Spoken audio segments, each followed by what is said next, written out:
Let's look at benefit income. I'm talking about child benefit, universal credit, disability allowance. Let's even talk about maintenance, how these benefits will form as part of a mortgage affordability check, and what the lending criteria is when you're dealing with benefit income.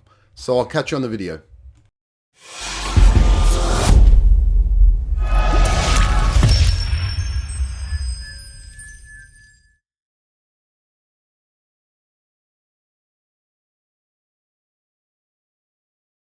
Hello, it's Pam here from Niche. Hope you're well. Right. I read a comment the other day under one of my videos. A video was to do with maximum affordability. So I was explaining how people can get the maximum mortgage. Pretty good video, I have to say. So go and check it out. I'll leave a link somewhere on the video or down below in the description. But I got a comment of somebody, and I will try to leave the comment, or I'll try to read it out. I'll try to get it all pasted in there. So as you can see, the video was actually made 3 years ago, and it's had 522 likes and quite a number of comments. So the person, Skin Beauty Products 1998, left a comment 2 days ago. Your company is different. You cover benefits? Question mark, question mark. Unbelievable, you barely covered benefits, and when just jumped back to people who are employed. You didn't even bother mentioning universal credit, etc. So obviously not happy with the way I've portrayed mortgage affordability. Let's talk about benefits and getting a mortgage that when you are on benefits, and how benefits can be worked out from an affordability perspective. So when we look at a mortgage, a lot of people are actually on benefits, believe it or not. Child benefit is a benefit, okay? So a lot of people, the majority of people, get some sort of relief. Now the good news is child benefit, majority of the lenders will take 100% of child benefit. Not all lenders take child benefit. Some specialist lenders, those lenders that deal with adverse credit or self-employment, they don't actually take child benefit into account. But I would say the majority of the lenders will use child benefit. However, it will have a different criteria. Majority of them tend to go up to the age of 11. So they'll only use the child benefit if your child is under the age of 11. There are a few lenders that don't, they'll just say, okay, well, if they've got a child under the age of 18, we'll take that. But, a lot of them, I would say the majority of those lenders will go up to the age of 11. So if you've got 2, 3, 4 children, they're all under the age of 11, then we can use all of that child benefit. If not, and maybe one of them is over the age of 11, the other ones are under the age of 11, then you've got to recalculate that down, and the additional income that you will get for that child have to be discounted off. So that's child benefit, right? Now, let's talk about other types of benefits. Okay, so the big one is universal credit. Now, universal credit is important because in terms of how lenders will view that, lenders will take into account universal credit, some of them up to 100%. However, not the housing element of it, not the rent element of it. Remember, you're buying a house, okay?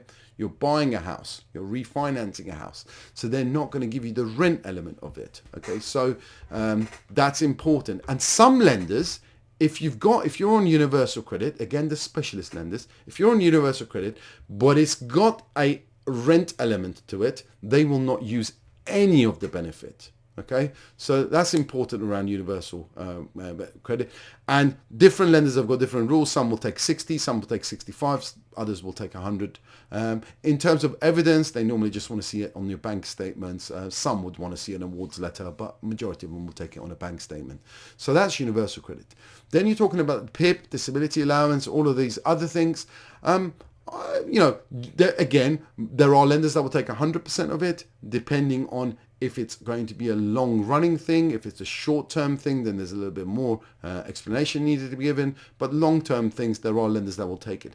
I think the big one around benefits is lenders do not want to see a big proportion of the income being benefit. Okay, so if you're on £30,000 and the applicant too is getting £10,000 benefit, I think that's fine. Okay. However, if you're on 30,000, well, let's just bring that down. If you're on £15,000, however, as part of the application, £25,000 benefits in there, then they'll go, well, hang on a minute, the employed proportion to the benefit proportion it doesn't match up. You're getting more benefit than employment. We're not comfortable with that. Wrongly or rightly, I'm not here to judge. Okay, so and there are some lenders that are more lenient on that rule than others. Okay, so that element between income and benefits related affordability is important. Often I get this from clients whereby they phone me up and go, well, actually, we can afford this mortgage of, I don't know, £700,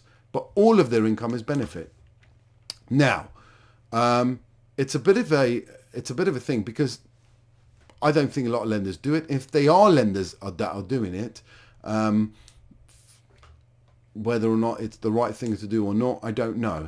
I personally haven't done one to date where it's been 100% benefit in terms of getting a mortgage. I haven't done one. I don't think it's the right thing for me personally to get involved with. So it's not a business that I've done. But obviously I've helped so many people get mortgages, whether they've got benefit as part of their income or whether the benefit is slightly higher than their actual income, because there's a case that their income is going to evolve and they're going to get better and so forth, and their employment position is going to be better. So we have got people mortgages.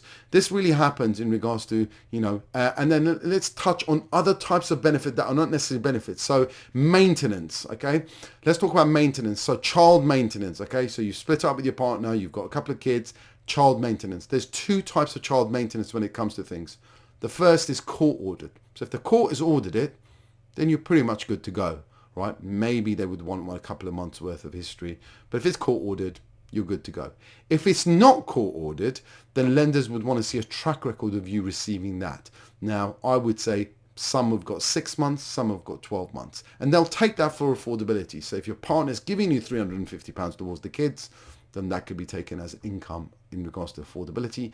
Again, it really matters on whether they're going to take that as 100% or whether it's a lender that will take 50%. So obviously it makes sense to go with a lender that will take maintenance income, 100% of maintenance income, rather than 50%. And that goes with the rest of the benefits that you might have. And remember, if you don't have the kids and somebody else is looking after your kids and you're paying out maintenance, then that takes into affordability that you're having to pay someone as well. So that's important. It works both ways when you're working with maintenance. Obviously, there's a little bit more room if it's not court ordered, because the court will actually say this is how much it's going to be, then being flexible. But you can't just say a month before you're going for a mortgage, oh yeah, my partner's giving me £1,000 a month and there's 1,000 transactions. They want to see a track record of that £1,000 a month. You can't just say that £1,000 a month has just come in last month, because they'll go, well, there's no track record in there. He might have just paid you it for one off just because you want to get a mortgage. So all of those things have got to be taken into account. But I hope I've touched on benefits enough. I hope the person that left the comment forgives me for omitting this from affordability in a full and proper way. I think I just said that, yeah, we can deal with a lot of people on benefits. But as you can understand now, it's not as straightforward as that, and everyone's circumstances is different. Often when you're dealing with benefits, you're dealing with more vulnerable clients. So, careful consideration needs to be given, and hence we deal with people in a more stringent way when there is benefit or disability involved and things like that. So, it's worth you seeking independent mortgage brokers for this. They've got access to the whole of the market. If it's not us, there's lots of them out there. There's lots of great ones out there. Some on YouTube, really good. So go and research it and speak to them if you've got a need. And I'll catch you on the next one. Take care. The content of this video does not constitute giving advice. It's purely for information purposes. All cases should be discussed with a professional mortgage broker. As a mortgage is secured against your home or property, it could be repossessed if you do not keep up mortgage payments. Niche advice is authorized and regulated by the Financial Conduct Authority.